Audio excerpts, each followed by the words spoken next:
Olá, Família Atitude, aqui o Wilkley, mais uma vez com vocês no podcast da Família Atitude. E antes de começar, eu gostaria de pedir a você para curtir, compartilhar e inscrever-se no nosso canal para que esse conteúdo possa ser alcançado de uma forma sobrenatural na vida de outras pessoas. Tá bem? E hoje eu tenho convidados super especiais. Eu tenho aqui ao meu lado o Cristiano, eu tenho o Jorge e tenho aqui o Valdeci. Valdeci, o homem de muitos cabelos. Cristiano, se apresenta aí para a galera. Boa tarde, boa noite, bom dia.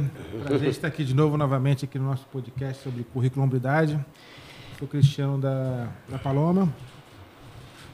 Ministro dos cursos de hombridade já há um bom tempo, desde o começo praticamente, 2016. E hoje ministro dos cursos do currículo hombridade na IBA de Guaratiba. Já foi nosso líder aqui, né, Cristiano? Já foi coordenador aqui na Atitude, sim, né? Caminhamos junto aí durante um bom tempo, né? Verdade. Como é que falaram na última formatura que eu era o quê? Desertor. Desertor. Tá a gente no meio. Mas, ó, galera, deixa eu falar uma coisa. Isso é história deles, tá? Porque eu continuei o currículo. Inclusive, a gente terminou na mesma época, Desertou, tá? o grupo. Ah, bom. Nosso grupo vamos deixar claro. Com o Valdeci, com o pastor Vanderlei. No meio do... Depois o Jorge chegou também, fez parte. Cheguei depois, cheguei. Tá vendo? Eu fui bem representado. A gente nunca fez curso junto, é verdade, né? Tá bom. Fala, Jorge, se apresenta aí. Jorge esteve há pouco tempo com a gente aqui no Homens Fortes Tempos Difíceis. Fala aí, Jorginho, de você mais uma vez. Meu nome é Jorge Santana, sou casado com a Ângela Fernandes.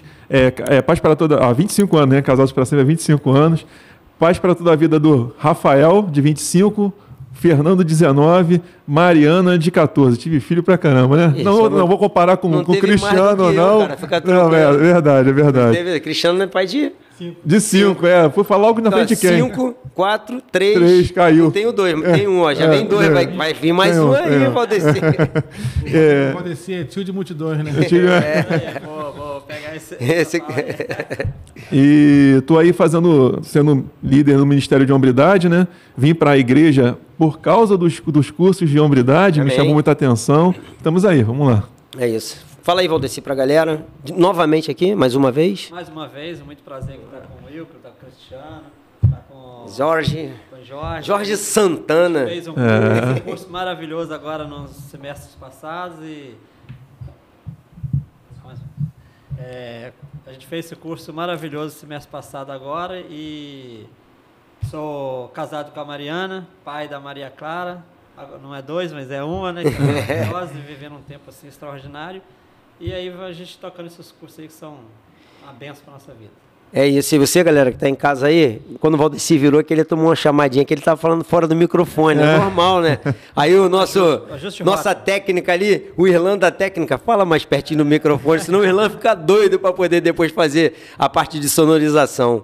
Mas, gente, é um prazer receber vocês aqui. Primeiramente, eu quero agradecer a vocês a disponibilidade de vocês, né? Porque eu sei que todos têm seus afazeres, eu sei que todos têm as suas responsabilidades, mas nós, como bons entendedores do termo servir e voluntário, nós entendemos que nós somos servos, né? Não voluntários, né? Nós estamos aqui porque nós servimos e quem é servo está disponível a todo instante. O voluntário vai quando pode, né? Então a gente arruma sempre um tempinho, né? Como diz lá em Salmo 37:5, buscar em primeiro lugar o reino de Deus e a sua justiça e todas as demais coisas vos serão acrescentadas. Então, dentro dessa primícia, daquilo que a gente acredita na palavra de Deus, a gente dedica o nosso tempo a Deus, né? Que o dizimar é também dizimar com o tempo, com os afazeres para o reino. Obrigado por vocês estarem sendo disponíveis mais uma vez e estar aqui colaborando para que essas pessoas possam ser alcançadas, assim como nós fomos, né, através do currículo, e para que outros homens também possam ser alcançados por esse tema. Mas é um tema bastante interessante, quem está, né, vendo esse tema aí, marido irresistível. Devem achar que esse curso aqui vai deixar a gente irresistível para a esposa, né? Aí o cara vai falar, agora, meu irmão, me dei bem, né? Aí o cara, mal sabe ele que ele tem que juntar muito graveto, meu irmão, para poder... Porque mulher é forno a lenha, né, meu irmão? Forninho lá que tem que assoprar, abanar. E aqui o marido irresistível aborda muito esses temas, né? Para que a gente entenda que nós temos a responsabilidade perante as nossas esposas, a nossa família, né? Dentro da nossa casa, dentro da nossa sociedade. Cristiano ministrou há pouco tempo aí, né, Cristiano? Esse curso hoje está lá à frente do Ministério, né, do Currículo Hombridade, lá em Barra de Guaratiba, né? E eu vejo que tem sido bênção na nossa vida. Nós estamos aí dentro desse grupo seleto aí que ano que vem vai ter o privilégio, né, a oportunidade de estar recebendo a espada, né? Vai ter, que é um memorial, né? O memorial, como diz a palavra de Deus em 2 Timóteo 3,15, né? Para o homem que maneja bem a palavra não tem do que se envergonhar. Então a gente vai tentando aqui buscar de verdade voltar a essa essência, né? Como diz o lema do curso, que hombridade e semelhança a Cristo são sinônimos. E o curso aqui, dentro desse livro, ele já começa falando num tema muito interessante, que ele diz assim: a cultura é a culpada. E aí a gente começa a ter um discorrer toda, né, sobre esse tema aqui. Diz assim: a culpa não é toda sua. Ele afirma aqui que a culpa não é nossa. Aí ele vai contando que essas são boas notícias. Provavelmente a última coisa que você esperava ler, você sem dúvida escolheu este livro porque se sente responsável por ser um marido. Você pode ter assumido que tinha algumas duras lições a aprender para conseguir alimentar o amor de sua esposa ou construir um casamento que dure. A verdade é que seu relacionamento não é o melhor. A culpa não é toda sua, mas também é igualmente verdade que você terá que aprender algumas lições para criar um relacionamento duradouro, porque em última instância você é o responsável diante de Deus como um mordomo de seu casamento. E aí ele vai dizer que se você escolher ler o restante deste livro, então se tornará plenamente responsável por aquilo que ele diz. Assim, para começar, você tem que se perguntar: sou homem o bastante para ir além da primeira página? E aí? Fala aí, Cristiano. É engraçado esse curso, né? Foi o último curso que eu ministrei, foi o Marido Irresistível. E quando a expectativa que foi criada acima dele, poxa, é um curso que vai falar sobre o nosso papel como homem junto à nossa esposa. Só que é muito mais do que isso. É muito complexo e, na verdade, ele bateu tanto, do início ao fim, dando várias cajadadas santas na gente, né? Porque, tipo, eu tenho que voltar do começo. Porque são coisas que a gente vai andando ao longo do currículo que a gente chega no Marido Irresistível, opa, esse ponto aqui não ficou tão alinhado, tem que ajustar. E quando essa primeira página que mostra que você quer seguir adiante, você quer continuar com essa leitura, se prepara. Porque você vai ser sacudido. E é um curso que sacode a gente bastante. Na verdade, a gente é confrontado, né? O curso todo. Nessa leitura, a gente é muito confrontado, né? Tu pensa que vai receber um manual de como ser um bom marido, as regrinhas, vai botar um checklist: eu faço isso, estou aprovado, isso, estou aprovado. Nada. Tu vai tratar teu caráter, vai tratar tua essência, vai tratar teus valores. Tu vai ser sacudido. É verdade. E, cara, tu tá falando disso aí... E eu tinha uma ideia que seria um manual mesmo, né? Quando a gente começa a fazer um manual de como a gente vai conseguir. Na verdade, não. Ele toca aqui num assunto que ele diz que Jesus ensinou sobre a cultura. Ele vai falar sobre duas parábolas, né? Ensinadas por Jesus, que vem explicar sobre isso. A primeira é sobre o filho pródigo. E aí ele aborda sobre o filho pródigo aqui, quando ele diz que Jesus traça um retrato falado da humanidade. Ele faz uma analogia, um paralelo com a humanidade, né? Ele diz que um filho pródigo pediu a seu pai, né, toda a herança, então se dissipou a história do filho pródigo, no qual o filho vai lá, pede a herança ao pai, e aí ele vai para o mundo, e o que ele faz no mundo? Gasta tudo. Gasta tudo. Ele aproveita, não aproveita? Aproveitou o que tinha de melhor no mundo, porque se ele pegou a herança dele, ele foi para lá e virou um playboy.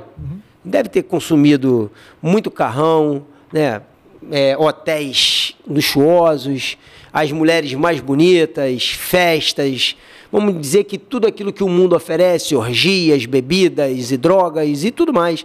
Aqui não relata diretamente, mas se a gente trouxer para os dias de hoje, o que a juventude faz hoje quando tem uma situação financeira avantajada? Pega e destrói tudo que os pais têm, né? Vai torrando tudo. Tanto é que existe uma estatística que diz, né, que dentro da sociedade, que os filhos, quando recebem herança, eles não conseguem administrar a herança, eles ficam pobres, né? Tem uma fala de um árabe, de um sheik árabe, ele diz que o avô andou de camelo, ele anda de Ferrari e os filhos vão voltar a andar de camelo. Os netos. Os netos dele, né, no caso, né? Então o avô andou de camelo, os filhos vão, e depois dos filhos, os netos vão voltar a andar de camelo, porque é justamente isso. É a situação do filho pródigo aqui, que não sabe administrar. No caso aqui, ele não soube administrar, né? Ele pegou. E o pai simplesmente foi lá e, ok, é isso que você quer? Aqui é a parte que te cabe e vai. E aí? O que vocês podem dar um toque pra gente aqui, que eu vou falar mais um pouquinho disso aí. Ele pegou nesse filho pródigo, né, a questão dele ter gasto o dinheiro que você deu exemplo da administração. Na verdade, ele não soube criar o que foi construído, né? Ele recebeu tudo pronto.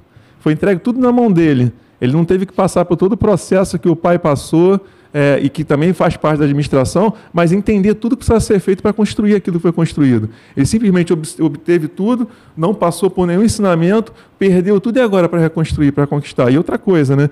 Com certeza você está dando um exemplo aí de carrões, naquela época não tinha isso, né? Você fez uma ilustração. Sim, sim. Mas se trazer realmente para os dias de hoje seria como se fosse isso. Se não está dentro da palavra, primeiro que já pegou o que não era certo tomar naquele primeiro momento, né?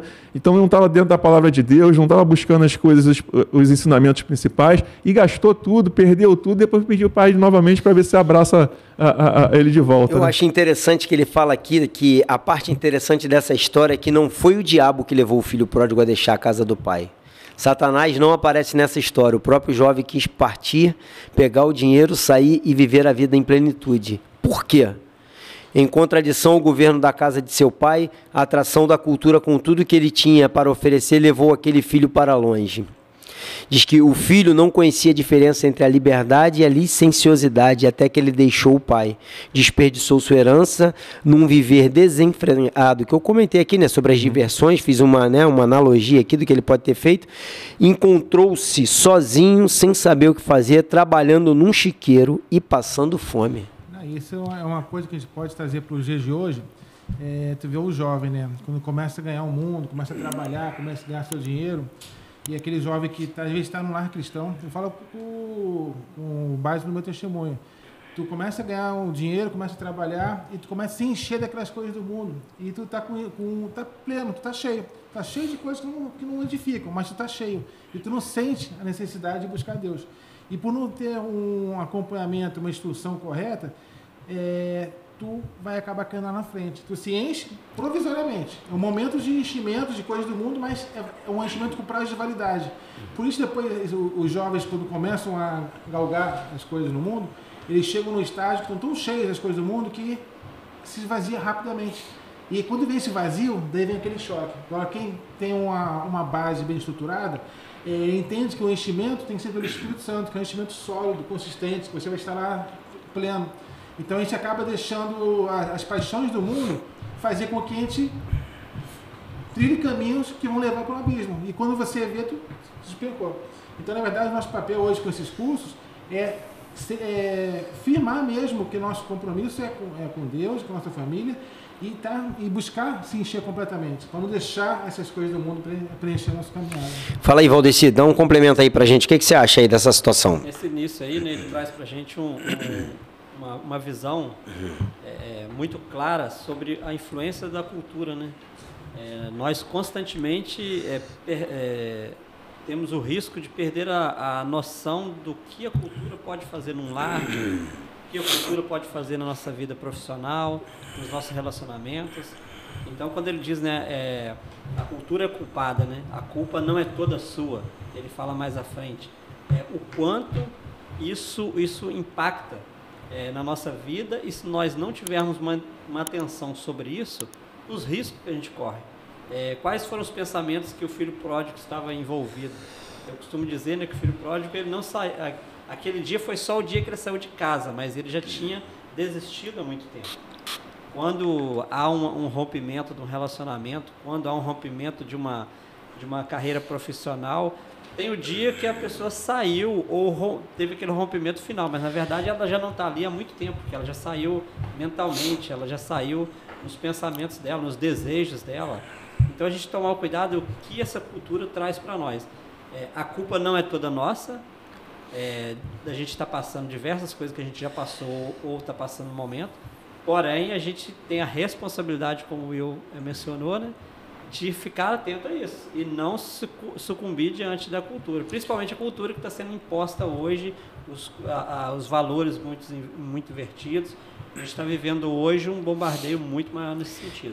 Eu vejo, Valdeci, como você falou aí, esse bombardeio que recebe, nós, graças a Deus, hoje somos homens maduros, né? Não por experiência, por ter uma idade, mais de 40 anos, aqui a gente somos homens de meia idade.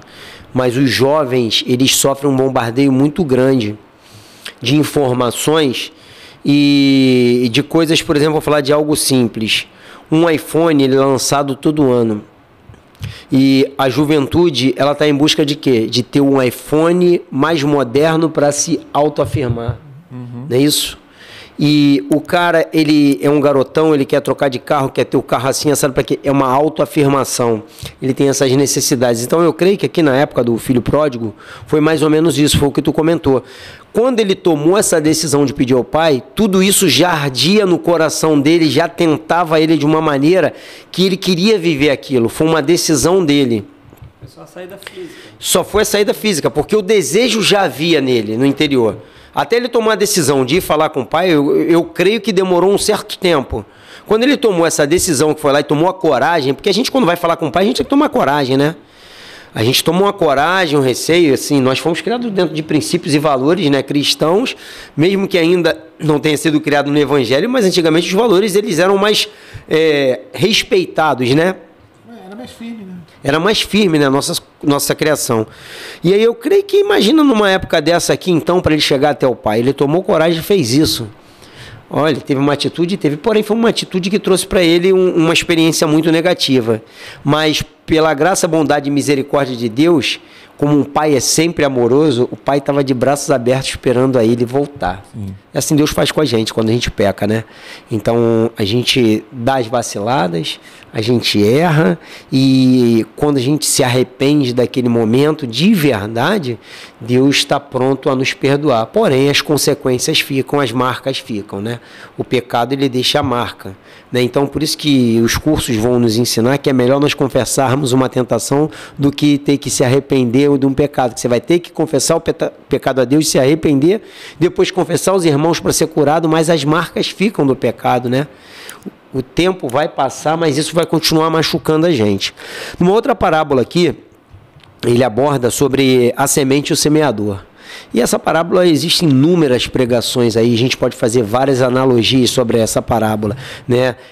Como o Valdeci sempre diz, esse livro ele é muito rico e dá para tirar vários temas aqui específicos de cada capítulo abordado, né? Dentro de cada capítulo tem temas específicos também que a gente pode trabalhar. Mas ele fala aqui na parábola do semeador que vemos essa verdade de outra maneira. Um lavrador espalha boa semente, mas uma vez que a semente é semeada, não compete a semente produzir algo, compete ao solo fazer a semente produzir. A condição do solo determina o destino da semente. Jesus examina 4 tipos de solo, nos quais as sementes do lavrador são semeadas como ilustrações da semente da palavra de Deus, semeada em nossos corações. Ele diz que a primeira semente é semeada e as aves vêm e a apanham. A segunda semente é semeada num solo pedregoso. A terceira semente é semeada num solo espinhoso, que a sufoca antes que ela possa realmente brotar. E a quarta semente é a semente semeada num solo bom e produz cerca de 30, 60, 100 por 1, rendendo uma grande colheita para o lavrador. E aí?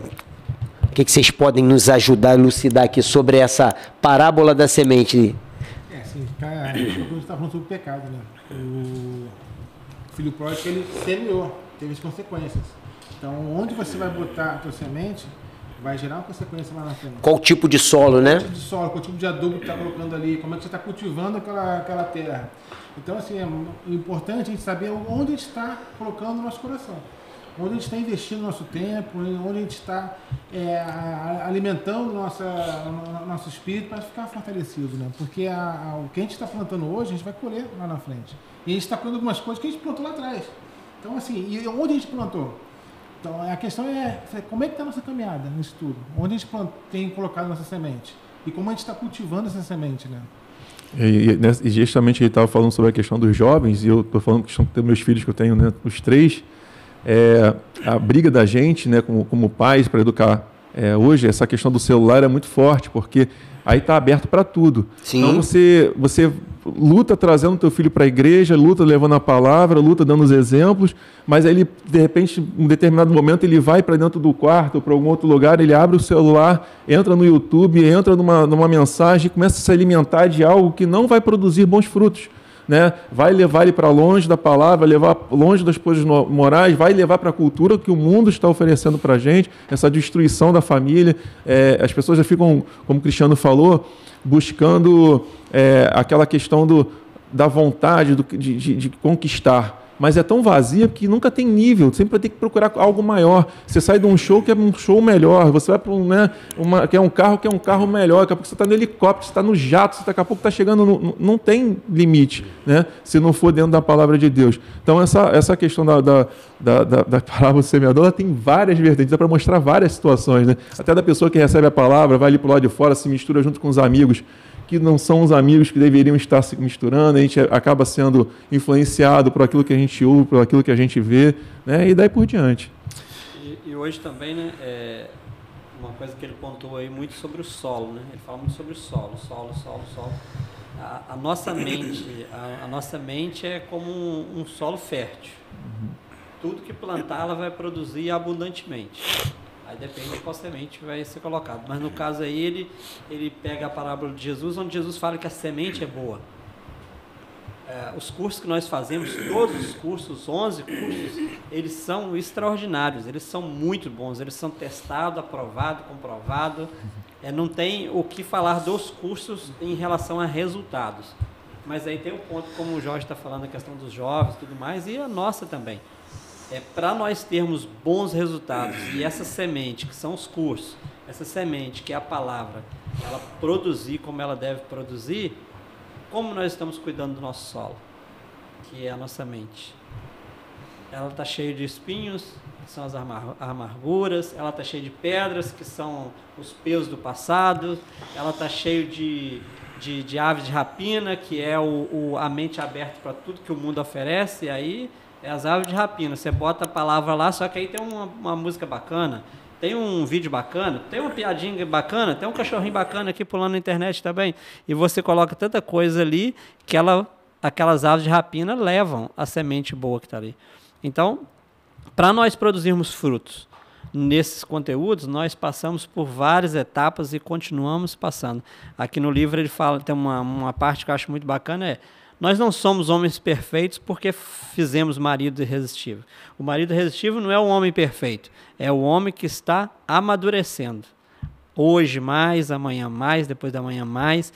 Então, o cuidar desse solo, que é a nossa mente, de acordo com a parábola ali do semeador, é a principal função, porque a semente ela é irretocável.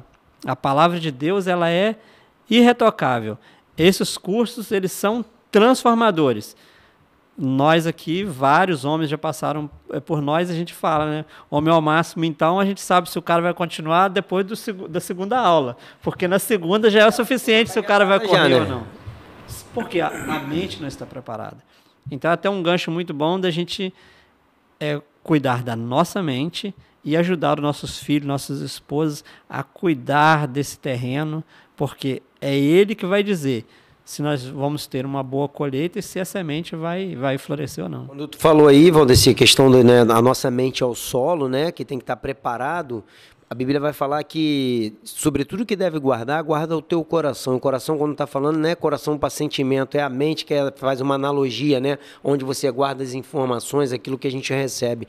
Então, esse solo aí, que é o nosso coração, a gente tem que estar preparado para receber a palavra de Deus, e aí é onde chega na quarta semente, né? O quarto solo que está preparado, que vai multiplicar 30, 60, 100 por 1.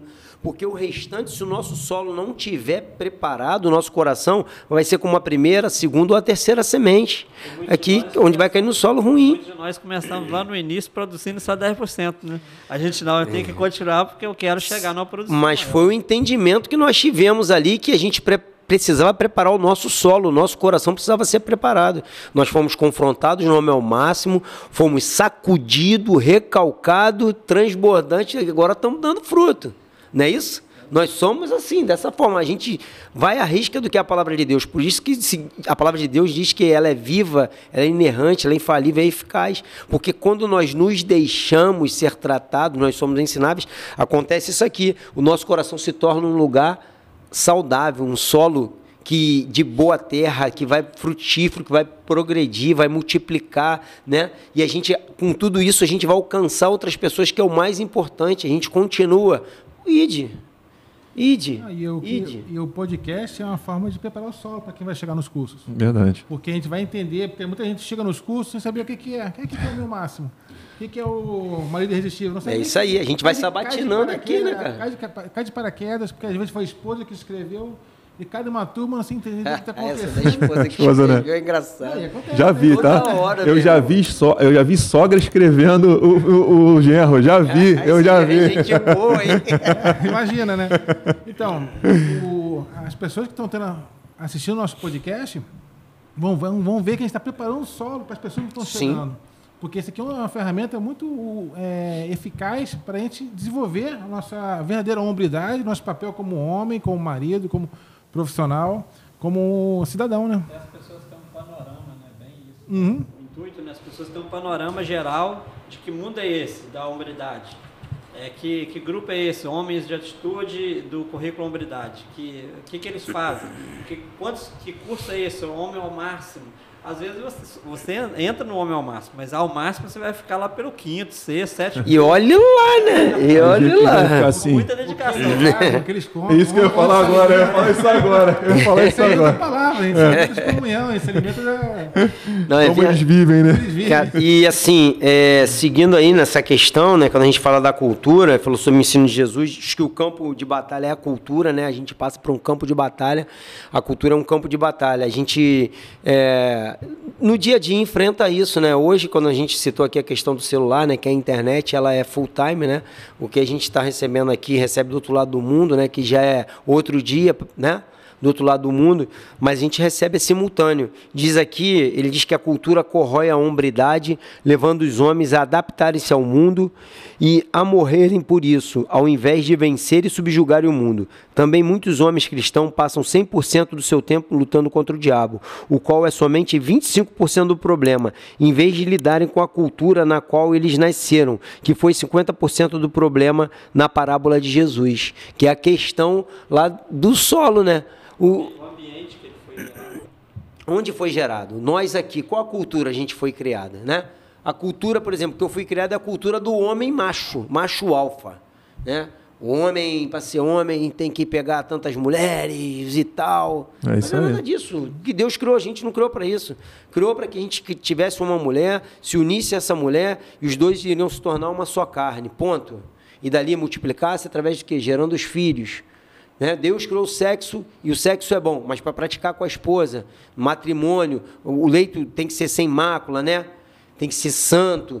E aí o homem acha que tem que pegar várias mulheres, ter relação com várias mulheres, não tem noção disso. Essa é a criação que nós recebemos. Infelizmente, nós recebemos, porém eu não culpo aqueles que nos ensinaram assim, porque também não tiveram oportunidade de serem ensinados. Mas nós, pela bondade, pela misericórdia e graça de Deus, hoje nós estamos sendo ensinados, né? Não tivemos uma referência de um pai que pudesse ensinar no caminho, como a gente hoje está podendo ensinar nossos filhos no caminho, né? Então, a cultura, ela vai fazer isso com o homem. Infelizmente, nós somos... ou seja, nós dançamos conforme a música, o ritmo que está tocando. Essa que é a grande verdade, não é isso? O que vocês acham disso aí? Entender, como ele fala, é importantíssimo lutar contra a cultura, mas não no sentido de uma guerra convencional, mas no sentido de olhar muito que ambiente nós fomos gerados, qual foi o ambiente que nossa família estava inserida, qual foi a cultura do tempo, o que nossos pais nos ensinaram, e hoje nós estamos dentro do nosso lar com nossos esposos, nossos filhos, e se a gente não parar para entender que carga nós trouxemos do nosso aprendizado, qual essência tem em nós devido ao ambiente que nós fomos gerados, nós vamos ter sérios conflitos com as nossas esposas. Os relacionamentos, quando não se entende isso, não tem outra opção. Não é se vai acontecer, é quando vai acontecer. Os problemas, os desentendimentos, as brigas, a falta de compreensão. Agora, quando você sabe, a minha esposa, ela gosta de tudo muito bem organizado, que ela foi gerada nesse ambiente. Eu deixo tudo organizado, eu já evitei o problema. A mesma coisa o marido. O marido, ele gosta de ter uma casa silenciosa. Se eu evito ter bagunça em casa, eu vou ter uma casa mais em paz. Então, as pessoas ignoram entender isso e depois tem um ambiente de muito atrito por não entender a cultura. Um do outro, né? Um do outro não consegue entender. São as bagagens que traz, né, para dentro do relacionamento. A gente tem que, na verdade, respeitar, entender para poder chegar a um equilíbrio. Os valores que aquela pessoa carrega. Isso aí é muito importante. E aí, essa cultura hoje nossa, ela também, vamos para fechar aqui sobre a cultura, ela fala que o divórcio em nossa cultura não é mais simplesmente uma opção, é uma expectativa. Numa época anterior, o divórcio era considerado um escândalo, algo do qual um homem raramente podia se recuperar.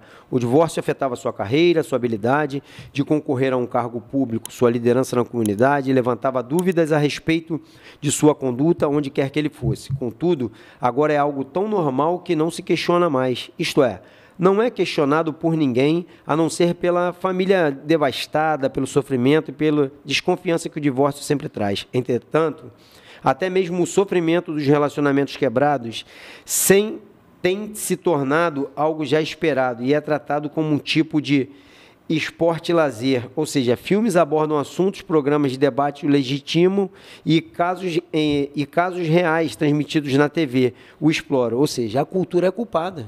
A cultura legitima isso, diz que é normal, é natural, enquanto a palavra de Deus vai dizer que divórcio é um pecado. É um pecado. Ah, mas Deus não deu a carta a Moisés. Não, deu devido à dureza de coração do povo. Mas Jesus vai falar em Mateus 19 que quando se divorcia, ainda que seja por adultério, quando foi dada a carta, aquele que se divorciou, se tiver contrair uma nova, né, situação, ele é chamado de adúltero. Ah, tem um arrependimento. A gente tem muito cuidado, muito carinho para falar dessas questões. Mas nós que somos homens de Deus, estamos à frente. A gente não pode levar isso como natural. A gente tem que abordar isso realmente como algo a não acontecer. Porque todo relacionamento, quando acontece um problema, há conserto, há solução. Deus deixa bem claro na palavra de Deus. Porque não tem solução quando não libera o perdão. E o perdão, ele não é... O cristianismo é o perdão. É o perdão. O perdão, ele é uma decisão que nós temos que tomar. Ele não é opcional. Não é uma opção, o perdão. E aí, o que a cultura coloca é que é natural. Quando nós temos a ideia, a palavra de Deus, não é natural. A não ser casos extraordinários que nós, né, estamos aqui para defender a vida, no caso de agressão. Aí é uma outra história, a gente já entra para o lado da lei. Aí agressão física, né? Existe agressão moral, vários tipos de agressões. E nós somos defensores da lei, como cristãos verdadeiros e genuínos. Então, nós vamos estar sempre do lado daquele que foi agredido, né, oprimido, ofendido. Assim como Jesus esteve ao lado dessas pessoas, né? E a questão dessa questão do amar, né, na questão do casamento, o amar é uma decisão, porque às vezes as pessoas botam muito o amar como um sentimento, né? Não, mas eu estou sentindo que eu não sinto mais tanta coisa assim pela minha esposa ou então pelo meu marido, mas se a gente entender na palavra de Deus, o amar, a gente decide amar aquela pessoa. E aí, mesmo que você esteja passando por um processo que não esteja legal, mas você tomou aquela decisão e você vai permanecer ali. Vai procurar um tratamento, vai procurar um aconselhamento, vai procurar algo que possa transformar a vida e os dois possam estar reatando ali novamente. Amém. Mais alguma coisa aí para vocês abordarem sobre essa questão, esse tema? Quando a gente normatiza, né, quando se torna comum, ou acha que tudo que a cultura traz para nós é algo que vai ser bom, benéfico, a gente acaba deixando de enxergar muitas coisas, né? Eu passei por esse processo de enxergar as coisas como realmente elas são à luz da palavra. E quando nós aceitamos, seja lá o que for, para a nossa vida no dia a dia, fatalmente aquilo vai gerar algum fruto, vai gerar algum resultado.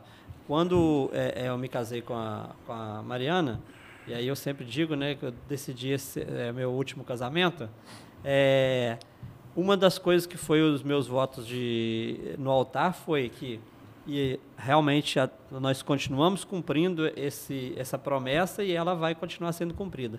Nós nunca professamos a palavra divórcio dentro da nossa casa. Glória a Deus. Ela nunca foi usada e esse foi dos meus pactos com ela, que eu sei o estrago que é um divórcio, eu sei o impacto que é um divórcio. Para mim é uma das coisas mais destruidoras que tem na face da terra.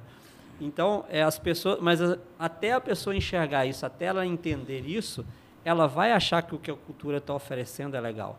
Até o jovem achar que o dia a dia de muita liberdade, na verdade, leva à libertinagem, até ele enxergar isso, ele vai achar que é legal. Porque a gente deixa ser absorvido, envolvido pela cultura.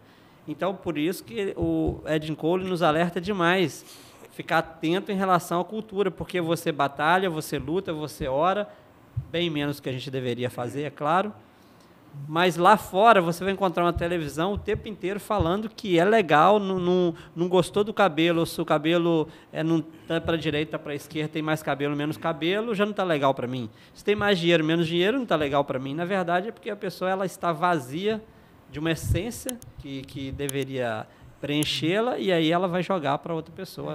É uma agenda que foi construída já por décadas, mostrando assim, tu vê uma novela, que são 4, 5 novelas, com 8 horas por dia, mostrando, toda novela tem a questão de adultério, tem uma questão de que ataca os valores morais, o caráter, a integridade, alimentando, que é normal. Esse é um relacionamento descartável, não gostou, troca. É mais fácil trocar do que lutar, e isso que é vendido o tempo todo. Então, aquela busca, a minha felicidade acima de tudo, o meu eu acima de tudo, é vendido de tal forma que todo mundo acredita nisso, que a minha vontade prevalece. O que está na Bíblia, o que está no que é correto, não tem valor nenhum. O que vale é a minha vontade. Minha vontade sobrepõe qualquer coisa. Então, na verdade, a gente está sendo construída uma agenda e agora está cada vez mais pior com várias questões que a gente tem visto no dia a dia que está destruindo a família, né? Descaracterizando o nosso papel de pai, de homem. Tu vê os comerciais que vão denegrindo a imagem do homem, né? Então é complicado o que a gente está vivendo. Se a gente não se posicionar e assumir o nosso papel, a família vai se perder. Verdade. Quando você tira a força do homem, fatalmente você vai desestabilizar a família. Você desestabilizou a família, você desestabiliza a sociedade. Você desestabilizou a sociedade, você domina com facilidade. Nós fomos criados para dominar, né? Deus deu ao homem o domínio sobre tudo, né? Nós perdemos o domínio através da desobediência, que foi o pecado, né? Que entrou na Terra. Então, a Bíblia aborda de Gênesis Apocalipse o tema áureo, que é a obediência.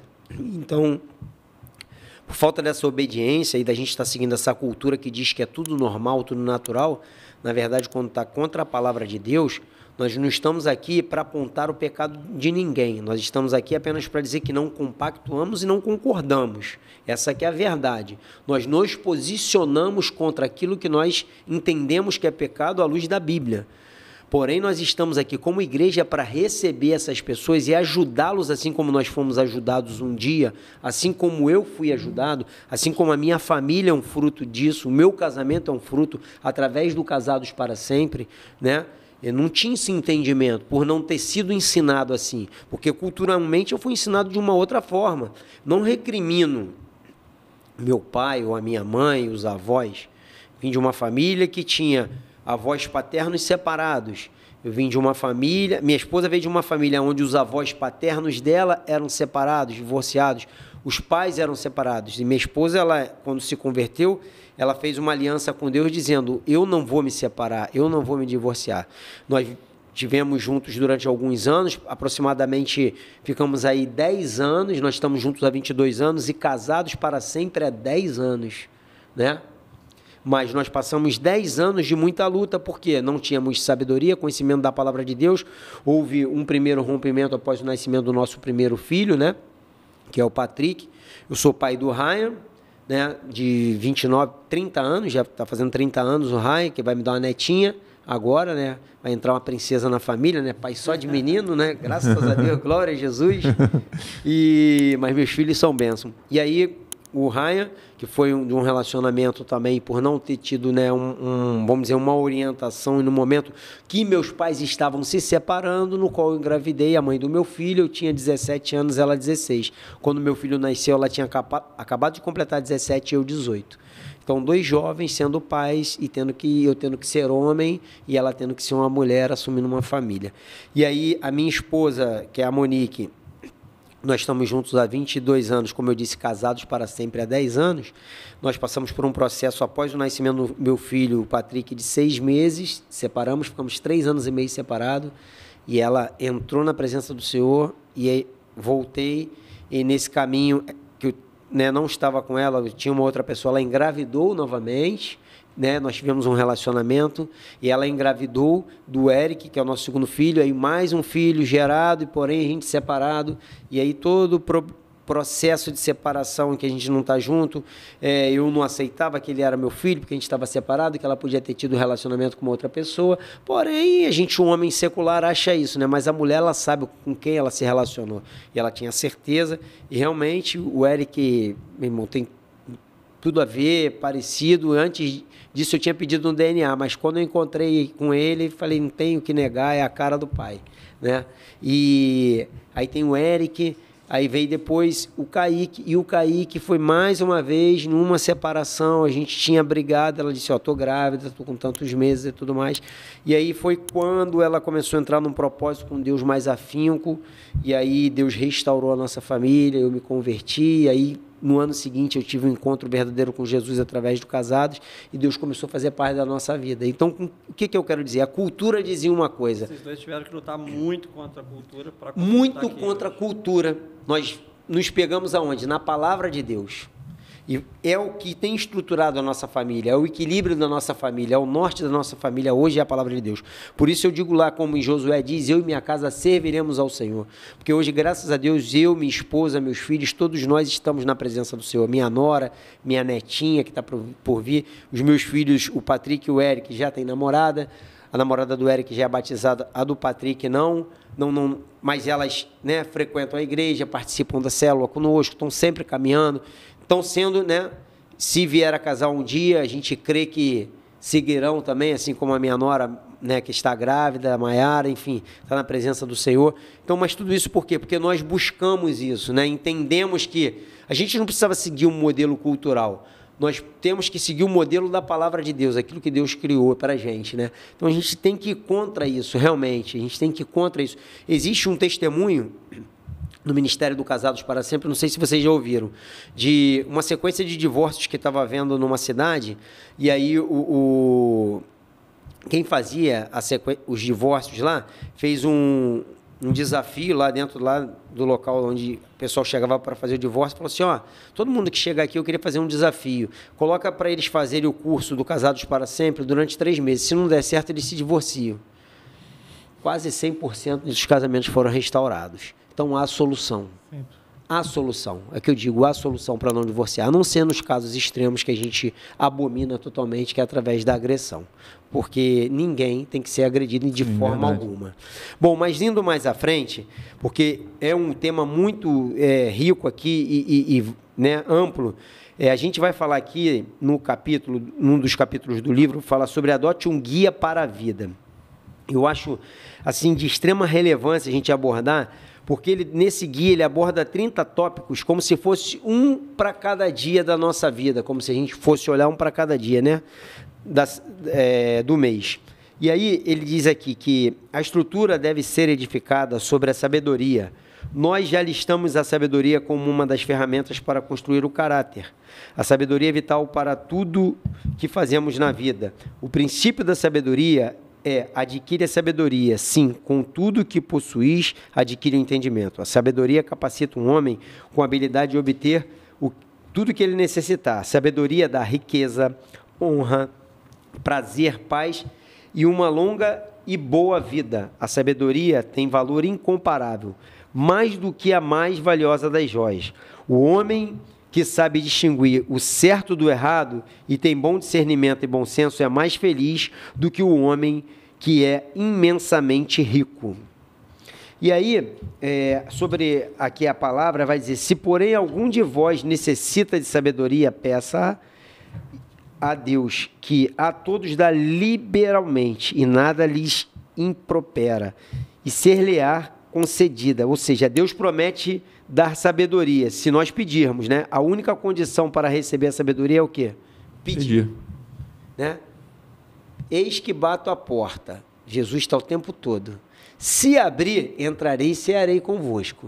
O próprio Jesus também disse, pedis e pedis mal porque não sabeis pedir. Salomão, Deus chegou para ele e falou assim, pede o que tu quiser. Salomão pediu o quê? Sabedoria. E diz a palavra de Deus que se nós pedirmos, Deus nos dá. Vamos, antes da gente entrar sobre o guia, o que vocês podem abordar sobre essa questão da sabedoria? A própria colocação da sabedoria em relação a esse guia que ele propõe, né? São 30, né?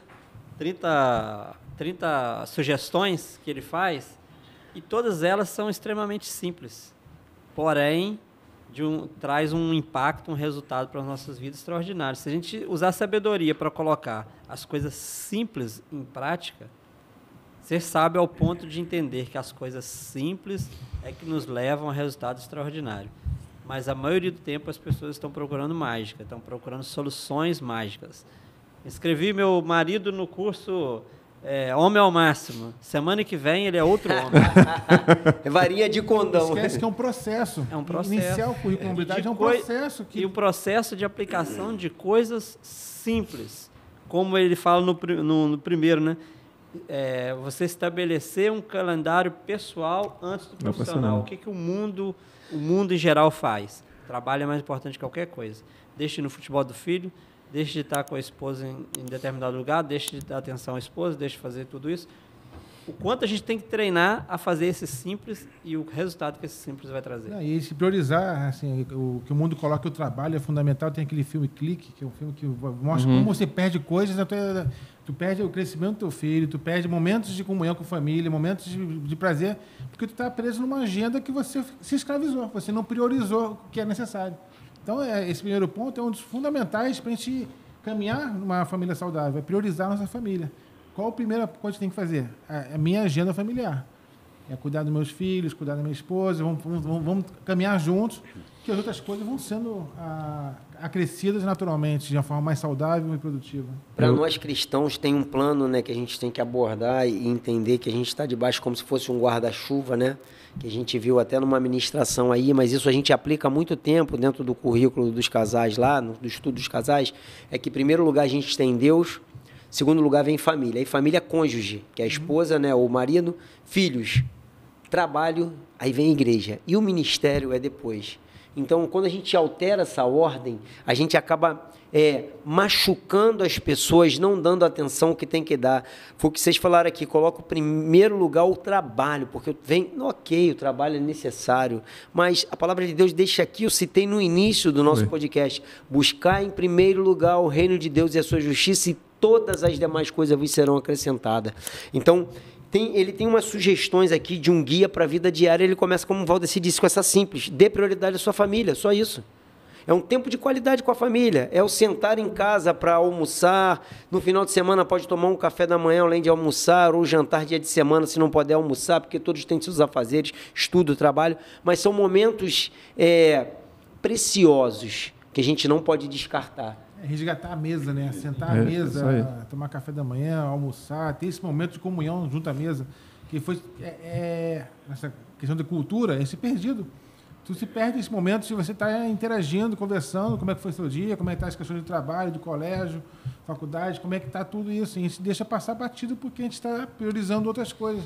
Então, muitas vezes tem família que pega o prato, vai ver televisão, um prato na mesa, cada um no canto, no quarto, e não gera comunhão. A gente deixa a nossa família vulnerável porque a gente não sabe quem é quem. A gente deixa brechas. A cultura tirou a importância dos momentos que são os mais importantes. Que é tipo, sentar à mesa não faz tanta diferença.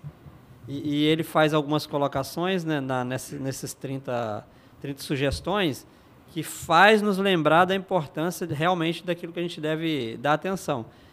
Esforce para nunca cancelar um compromisso familiar.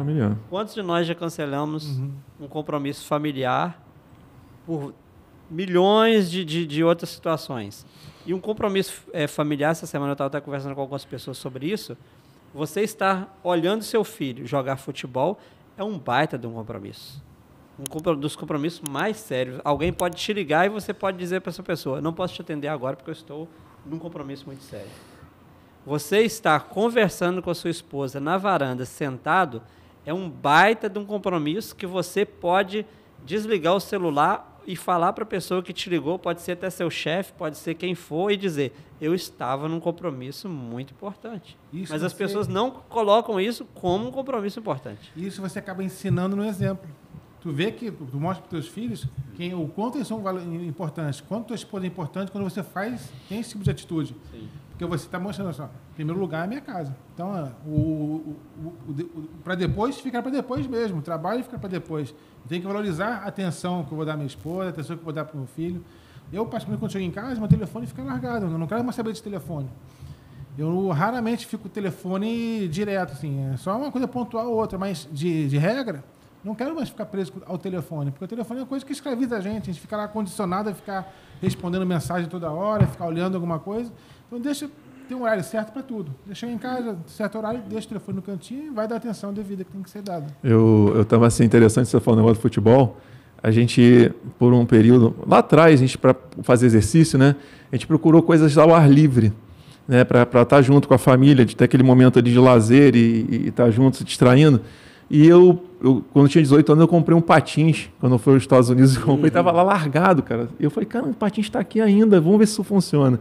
Aí comecei a andar, lembrei que eu andava bem. Aí comprei para minha filha, meu filho pegou skate, minha mulher tentou alguma coisa, não conseguiu, ela não consegue se equilibrar em cima dos negócios. Mas, com o passar do tempo, a gente veio a evoluir para... A gente, cara, as pessoas, quando a gente chega, estão falando, lá vem a família. A referência nossa, a família chegou. A nossa referência, assim, desculpa, Jorge, a gente chamou você de família, que vem você para jogar. Vem você, vem sua esposa, vem seu filho, e a gente joga os 4 na mesma quadra vôlei juntos. Né? Assim, para mim e para eles, eu sei que é algo muito importante, que a gente troca junto, a gente faz uma equipe, a gente conversa, a gente, sabe, se capacita, treina. Então, assim, a gente já faz isso bastante. Eu, lá atrás, não fazia isso, não. Minha esposa era workaholic. Até o dia, meu amigo, que assim, uma coisa que a gente tem que realmente aprender no curso para não precisar passar por um momento como esse, que a minha esposa teve o câncer. Então, Deus falou assim, agora você vai ter que ficar aqui com o meu tratamento, você vai ter que esperar o tempo, se vai ser o tempo de permanecer ou de eu te levar embora. E nesse tempo, era tanto trabalho, pra você ter ideia, eu só consegui minha esposa no hospital internada, que ela foi dirigindo o carro sozinha, a médica não sabia nem como ela chegou lá. Misericórdia. A médica não sabia nem como é que ela chegou lá. Eu só consegui ir ver minha esposa 2 ou 3 dias depois por causa de trabalho. E quando eu cheguei, eu não sabia, ela não me contou. Eu subi no 6º andar, estava assim, escrito oncologia. Eu falei, misericórdia, é isso mesmo? Câncer, né? Aí eu falei, não. Ela, não. Não tinha vaga, me colocaram aqui. E uma outra vez, a segunda vez que eu vou visitar, eu cheguei lá, minha sogra, meu irmão, é impactante. Minha sogra com uma agenda na mão, a minha esposa não sabendo se ia conseguir passar daquilo, passando todas as agendas para cumprir as obrigações com os clientes que a gente tinha. Eu olhei aquilo e falei, misericórdia, isso é forte. E aí a gente tomou umas decisões diferentes a partir dali, né? Assim, é bom, eu estou falando isso, porque assim, dando esse testemunho, porque às vezes a gente precisa passar por um treinamento para isso, às vezes passar por uma situação complicada na própria vida da família, para tomar decisões de dar atenção. A coisa mais importante, amigo, que nós temos é minha mulher, no meu caso, a minha mulher e meus filhos. Amém. É mais importante, a gente conquista N coisas, mas quando você vai assim, passar para aquele momento do acolho, cara, você quer aquelas pessoas que estão ali. Elas são as mais importantes. Top demais isso que você falou, porque às vezes Deus para a gente, né? Para a gente poder, tá muito acelerado. E muitas das vezes é na dor. Mas glória a Deus que ela está saudável. Amém. Tá aí, vocês tiveram o tempo, né, de resgatar isso, que é a essência da família estar junto. Isso aí. E, cara, o tempo sempre é pequeno aqui pra gente falar, né? A gente chegou no final, né? A gente pegar aqui o marido resistível aqui, a gente vai ficar fazendo aqui várias situações. Como eu falei, são 30 tópicos que ele aborda, alguns muito interessantes. Ele vai falar sobre Fazer uma segunda lua de mel com a esposa, tá sempre fazendo um tempinho, né, com a esposa, para planejar regularmente um tempo a sós, né, fala sobre coisas simples, manter uma sua vida de devocional viva, coisa simples. Olha que foi o que o Valdeci falou, são coisas simples que ele leva. Orar com a sua esposa, a gente aprende isso no Casados, né? Tá orando, tá em acordo ali para orar. O relacionamento, né, precede ao ministério. Tudo isso que a gente está falando aqui, ele aborda muitas coisas aqui que talvez a gente deixe passar no dia a dia, né? Não faça de sua esposa uma pedinte, uma empregada, um acessório. Então, assim, são temas, cara, top demais. Então, assim, eu quero agradecer muito a vocês, porque a gente tem muito assunto, e o sinal que quando a gente está debatendo não vê o tempo passar, é porque o assunto ele é muito importante. Então, assim, esse curso Marido Irresistível, eu creio que para cada um de nós aqui falou no mais profundo do nosso íntimo, do nosso coração, trouxe à memória da gente coisas talvez que a gente estava deixando de lado um pouquinho, que a cada curso a gente é ministrado por Deus. Cristiano, mais uma vez, obrigado aí pela tua disponibilidade, teu tempo. Deixa as tuas considerações aí para a gente encerrar. Eu que agradeço estar mais uma vez aqui com vocês. Marido Irresistível é um curso que vem coroar o currículo Hombridade, né? A gente entra com uma ideia do homem ao máximo, vai navegando ao longo dos cursos, todo que chega no Marido Irresistível, tu pensa, e agora, o que vai ser? E tu vê que tu tem sempre algo para melhorar, para ajustar algum pontinho ou outro, e esses cursos não deixam de fazer. Quem não fez, como eu falei aqui, essa aqui é a nossa terra sendo preparada para quem ainda não fez também, tá? Vinha para essa família aqui do currículo Hombridade para restaurar e fortificar as famílias. Amém. Jorjão, fala aí.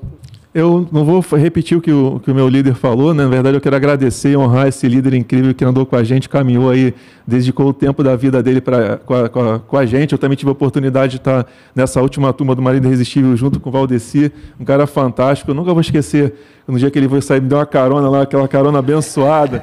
Ficou uma hora comigo conversando, meu irmão. Fiz a mentoria comigo dentro do... Tem essa vantagem. Tem, o quê? A mentoria na carona, foi incrível. Muito obrigado, tá? Deus abençoe e te multiplique na sua vida. E você também, muito obrigado pela oportunidade de ter me convidado aqui e o prazer de estar aqui com vocês, junto, compartilhando. Né? Aqui nós estamos servindo. Amém. E a gratidão também, o Wilkley, por esse projeto maravilhoso aqui que está conduzindo aí, sob a direção aí do Ministério da Família, do Ministério do Hombridade, né? Os nossos líderes aí que têm apoiado esse trabalho tão extraordinário, e o Wilkley está aqui na direção desse conteúdo tão maravilhoso, tão impactante, que vai abençoar milhões de pessoas, não é milhares, é milhões. Milhões, amém. Gratidão também pelo Cristiano, como o Jorge falou, é um líder que nós estamos aqui por Jesus, e Jesus usou muito o Cristiano. Então, verdade. Teve uma vez que eu mandei uma foto para ele da minha turma, né, que a gente já ministrou algumas turmas, eu falei, isso aqui é fruto seu. Então, o Cristiano tem muitos frutos. Amém. Muitos frutos da onde a gente passou. O Jorge também, a gente fez esse curso agora, também pessoa extraordinária. Como a gente tem algumas turmas que a gente sempre está junto, faz mais um curso, e na formatura agora, né? Eu estava na formatura e eu pensando que como Deus é maravilhoso conosco, né? Tá aqui a medalha tão linda, até uma espada nos aguardando para receber um comissionamento, mas a gente já chegou numa fase que o que importa mesmo foi o que a gente aprendeu, e o que a gente continua aprendendo é a maior bênção da nossa vida, é isso, não é o reconhecimento.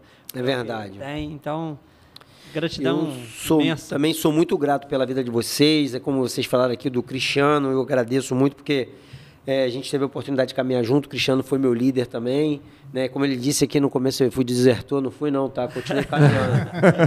Tá? Foi para outro pelotão. Fui para outro pelotão, fui designado para outro pelotão. Caminhei com outro pelotão. Outra tropa. Mas, assim, sou grato pela vida dele, como o Valdeci falou, a gente tem uma responsabilidade muito grande, sabe, de estar aqui. Eu digo que nós estamos líderes. Eu estou aqui como condutor do podcast, né? O Cristiano esteve um tempo aqui, o ciclo aqui na Atitude Sede se encerrou, mas ele foi para a Atitude Guaratiba, está num ciclo lá, está líder, está, né, ministrando o currículo lá. Valdeci tem ministrado o currículo, voltou aqui para a igreja e já teve em Vargem Grande, né? Está sempre, tá líder, está servindo, e nós estamos, né, nesse momento, não é isso? O segredo está disponível. É isso aí. E Deus faz o resto. Que é uma mensagem que é é da Universidade da Família, né? Que é Nós Resgatamos Homens, né? Isso então, aí. Para a gente é um prazer enorme quando a gente ministra esse conteúdo. Que homens resgatados, resgatados, né? São famílias que são restauradas através desses homens resgatados. Gente, obrigado mais uma vez a todos vocês. Cristiano, Jorge, Valdeci, muito obrigado. A vocês que estão em casa, obrigado mais uma vez por estar nos acompanhando aqui no podcast da Família Atitude. É um prazer poder estar aqui servindo, sendo instrumento, canal de bênção para vocês. Espero que o conteúdo tenha sido muito relevante. Vou pedir mais uma vez que você curta, compartilhe, divulgue. Não deixe de se inscrever no canal para que possa alcançar outras pessoas e outras pessoas sejam abençoadas. Eu desejo a vocês, todos que estão em casa, paz, saúde e prosperidade. Deus abençoe. Se você assistiu esse vídeo e foi abençoado, eu quero te dizer uma coisa muito legal. Nós temos muitos outros conteúdos que podem abençoar a sua vida. Assista mais um vídeo conosco, siga o nosso canal e desfrute de muita coisa que pode potencializar sua vida financeira, sua vida emocional, sua vida familiar, sua vida profissional, sua vida com Deus. Conte conosco, estamos juntos.